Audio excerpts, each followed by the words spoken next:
baatu rabbiin faalaatu. Dhimma addisuu irratti addisuun gaafa shaadaa qabatu namoonni qaamaan nu bira jiran ustaas keenya akkasumallee sayyaanfaa jiru sa'aatii ta'eetiif wal cina teenyee turre miseejii akkas jedhutu galaaf ture addisuu shaadaa hin qabatiin natu jedhe shaadaa hin qabatiin ka jedhu irra deddeebi'ameetu barreeffamaafi ture ilaali jedheetu natti agarsiisa addisuuni. Sagantaa irra turre waan ta'eef sagantaan gaafichaa waa lama ture. Tokko eebba istiidiyoo ture lammafaa addisuun sagantaa isaa irratti shaadaa qabate. Homaa hin deebisiniif hin jedhee addisuunis homaa hin deebisnee ilaalinaan jedhee dhiisne isa booda deemee mucaan kun utuun umraa jiruuti sultaan alkeerfaa wajjin namoota naannoo sana jiran wajjin utuun jiru naa bilbila ture bootimiidhaan. Bootimii baay'een fayyadamu isuma qofannaa bilbila bootimiidhaanii banee qabalee nama irra naa bilbiluun qabu. Innaa amma bilbila maal ta'e mucaan kun jedhee jechuun baay'ee immoo waliin gallu yaadaanii maaliif akka ta'e yoo hin beekne baay'ee waliin gallu. Isa booda kana booda siraata kee hin qabatu taanaan iccitiin keessan kun na bira jira. Siraata kee qabadhuuti kana booda islaamummaarraa waa dubbattaa amantii nama arrabsitaa akkas goota taanaan jedhee sagalicha natti erge. Isa booda sagalicha gaafa dhaggeeffadhu kiuun jedhe nannee wallaahi sagalee addisuu sana kaa umraa ani achi taa'ee nagee baasee. Isa booda sagalee sana gaafa natti ergu kiuun jedhe nanna'ee waanan qabu waanan dhiisuu wallaalee baay'ee natti dhaga'ame akka namaatti. Isa booda addisuuf bilbiluuf miira sanaan addisuu wajjin wal lola baay'ee natti dhaga'ameetu deebiseefisumaa bilbilee.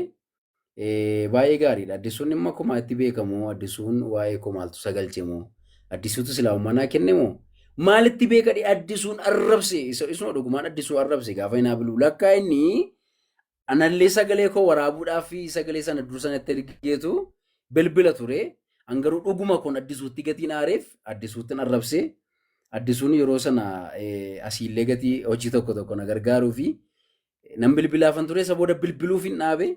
Addisuun bakka bitaanatti galee waan jiru hundumaa guyyaa tokko obsee guyyaa lama obsee gaafa guyyaa sadaffaa sultaan alkeeritti himeen baqqaanee addisuun nan shakke bakka addisuun jedheeni sultaaniin jechuudha. Maaliif jennaan haasaa akkas jiran jedhee sultaan yoona as jalaan dhaggeeffachaa jira waan ta'eef nu dhaga'a.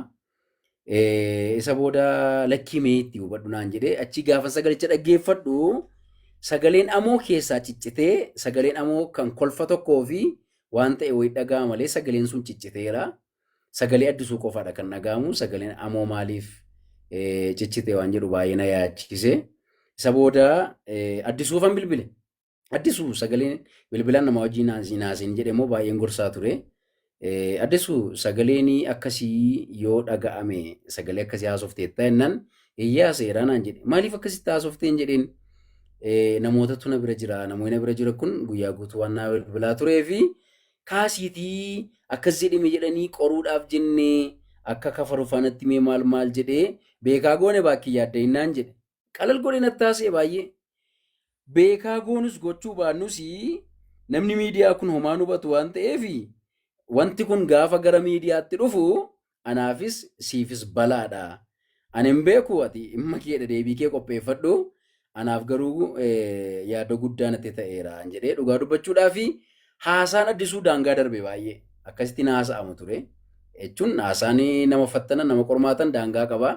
Haasichi daangaa darbe an addisuun akka kana naan jedhillee addisuun amanuu dadhabe dhugaa dubbachuudhaaf ergan gaafa umraadhaa dhufeellee jechuudha addisuu wajjin kan nuyi guyyaatti si'a lama guyyaatti si'a sadii wal agarru akka duraatti addisuutti siquu dadhabe istiil nama warra sayyaanna bira ture addisuun narra bilbilaa turan garuu bilbilarraa kaasaan turre wallaahi ilaa kunoo sayyaanna bira jira. Kuno boleessi keenya sayyaan jechuudha. Bataam nu xaraxarkuun baqqaane jechuun addisuu ta'uu dhiisee maa mucaa koon taane mucaan koo munaafiqa yoo ta'e anaaf mucaa koo miti wallaahi. Inna mucummaa koo kara biraadha mucaa koo kara biraa kara dirqama irraa qabu nan kabajaa fi kara kan biraa garuu sanaan akkasittiin keessi koo nan fudhatu waan mucaa koo ta'eef addisuu miti jechuudha. Sayyaa wajjin waan baay'ee dubbachaa turre hundaa hin dhufu laayivii kana faadhe baay'ee na dabbare. Inna sayyaa wajjin dubbachaa turre. So akka kanatti garuu amma gaafa mucaan bilbilaan haasa'aa ture baay'een gammadeen illee qalbiin koo na fayyeera. borumaaf iyyuu immoo haasota akkasiirraa haasota daangaa darbanirraa of eeggachuun dhalootaaf namootaafis illee ashaaraa gaarii kaa'aa deemuun waan barbaachisaadhan jedha. Addisu dhugaa dubbachuudhaaf baay'ee sitti gaddeera asumaanuu dhiifama naa godhachuun barbaada. Kanumaafan sitti jijjiirame dhugaa dubbachuudhaaf kan si bira dhufuu dhiisee ofittillee si waamuu dhiisee fi waan biraa miti kanuma bakka si sodaadheeni. Innaa tekstii guddaa tokkollee barreessiraaf addisuun asirra isinii baasuu danda'a. Bakka ani si wajjin jiraachuu sodaadheen barreesseef wallaahi. Innaa yaaddoo akkasii keessan ture. Kanaaf waan akkasirraa immoo of eeggachuun jechoota keenya tikfachuun arraba keenya eeggachuun nurra jiraata. Sababiinsaa namoonni ergamni isaanii ergama garaagaraa ta'e kallattii garaagaraa ta'e jechuun namummaan ittiin dhaga'amu, amantummaan ittiin dhaga'amu, safuun aadaan ittiin dhaga'amu waan jiraataniif qabu waan ta'eef nun warri amantii qabnu warri aadaa qabnu immoo sana eeggachuudhaaf dirqama waan goonuuf waan dubbannu itti yaaduun nurra jiraata. Innaa addoo dhugaa qalbiin koo hamma reefuu na fayya. Torban kana guutuu baay'een dhiphachaa ture. Torban lamaan kana guutuu baay'een dhukkuffachaa ture. Gaafa xiqqalalgootee natti haasoftu si namanne amma gaafa obboleessi keenya Arsii irraa jedhee Shaashamanii irraa jedhee haasa'u sanan amane jechuun barbaada. Sayyaan guyyaa guutuu wal bira turre waan ta'eef bakka amanuu hin dandeenye. Sayyaan gaafa natti himuyyuu hin amanuun hin jedheen wallaahi. Addisuu hin amanu maaliif amanan jedheen wallaahi. Sababiinsaa ani akkuma isinuu gaafachaa turtan ragaa maal qaba amma namoonni isa bira jiran dhufanii dhuguma jedhanitti addisuu waan obboleessa koo ta'eef amanuu hin danda'an. Kanaaf islaamummaan qaldii miti. Sababiinsaa nu warra argatetu beeka dhugaasaa warri qoruu dhufan beekuu dhiisuu malu. Islaamummaa immoo qoranii nu qoruu dhufanii islaamummaa qoruu dhufanii warri achi deebi'anillee jiraachuu dadhabanii waan biraatti baruu dadhabanii islaamummaatti deebi'aa jiran ammallee lakkoofsa hin qabanii. Maaliinuu dhufan maaliinuu islaamummaatti namni bare iddoo biraatti baruu hin danda'u. Qoruus kootti addisu siigaleessa dhufu addisu eessattuu baruu hin dandeessu rabbira isaa jabeessu. Innaa galatoomaa ulfaadhaa. Isinillee dhimma kana dhimma guddaa gootaniitu wanta kana furuudhaaf gama miidiyaadhaan waan dhufe miidiyaadhaan deebisuuf akkatti dhufuu keessaniif kabaja guddaa biraa qabdanii. Jazaakumullahu khairan ulfaadhaa galatoomaan isin jechuu barbaada. Baay'ee waan anaasoo hin qaban. Allahu khair hedduu galatoomii asumaan dhaamsa isiniif dhaabu maalinne isin obbolaa lamaanii saniinuu islaamummaatti warra dhufedha. Inumaayyuu fatanaan isin gidduutti godhame xiqqoodha. Kun xiqqoodha akka kootti silaa waan kanaa olii waan haaduu walitti fudhatanii fiigdanuu gochuun hin mala namni har'arraa baga waan xiqqoo irratti bartan isin. Baga waan xiqqoo irratti bartanii borganaa xiyyiitiif shogguxii walitti fudhatanii adeemtanuu ta'uun hin mala. Har'a garuu waan xiqqootti argitaniittu har'aan boodatti garuu otoo waan fedhe ta'ellee